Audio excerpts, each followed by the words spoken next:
परीक्षा ठेवलेली आहे, काय नेमकं कारण आहे? एक आपल्या इथे चांगली घरफोडी ओपन केलेली आहे.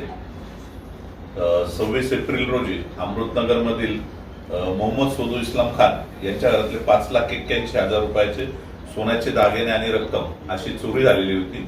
तर यांनी तेथील सर्व सीसीटीव्ही फुटेजेस आणि त्यांचे गुप्त बातमीदार जे होते त्यांची आपले सहाय्यक पोलीस निरीक्षक जे आहेत विनायक माने सर आणि त्यांचे पूर्ण टीम यांनी अथक प्रयत्न केले, खूप मेहनत घेतली रात्रंदिवस आणि सदर घरफोड ही उघड केलेली आहे.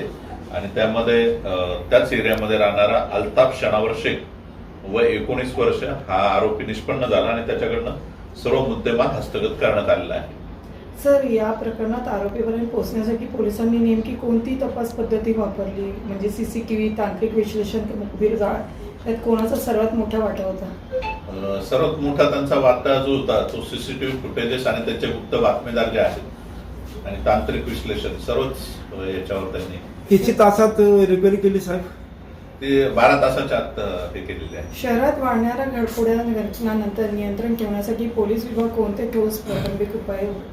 आपले ठाण्याचे माननीय पोलीस आयुक्त सर जे आहेत आशुतोष डुंबरे सर यांनी जे आपले ठाणे सुरक्षित ठाणे जे उपक्रम राबवलेला आहे त्या अंतर्गत जेवढे जेवढे ब्लॅक स्पॉट आहेत, म्हणजे जिथून घरफोड्या जिथे जास्त होतात, वाहनं जास्त चोरी होतात, जिथे शरीराविरुद्धचे गुन्हे, मारामाऱ्या भांडणं जिथे होतात, जिथे टवाळखोर लोक राहतात वगैरे, अशा जेवढे सेन्सिटिव्ह पॉईंट वगैरे आहेत सर्व ठिकाणी पॉईंट दिलेले आहेत. आणि त्या ठिकाणी आपले सगळे पेट्रोलिंगच्या गाड्या, सर्व डीबीच्या टीम्स, आपले गोपनीयचे कर्मचारी, अधिकारी सर्व काही स्पेसिफिक टाइम मध्ये वेळोवेळी तिथे व्हिजिट करत असतात आणि तिथले फोटो डाउनलोड करत असतात.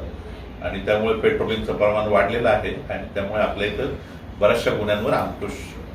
एक लास्ट प्रश्न आहे, जप्त करण्यात आलेला मुद्देमाल पूर्ण परत मिळालेला आहे का? नागरिकांना अशा गुन्ह्यापासून स्वतःचा बचाव करण्यासाठी कोणती काळजी घ्यावी पाहिजे? लोकांनी असं बाहेरगावी जाताना वगैरे काळजी घ्यायला पाहिजे. दागिन्यांची ती सहजासहजी चोरांच्या हाती लागणार नाही, किंवा मग बँकेचे लॉकर वगैरे यूज केले गेले पाहिजे. आणि जे आपल्या घराचे कडी कोंडे लॉक जे आहेत ते स्ट्रॉंग पाहिजे, सीसीटीव्ही फुटेजेस पाहिजे, प्रत्येक अपार्टमेंटमध्ये वगैरे वॉचमन ठेवले गेले पाहिजे. तर याच्याने अशा गुन्ह्यांवर वचक बसेल.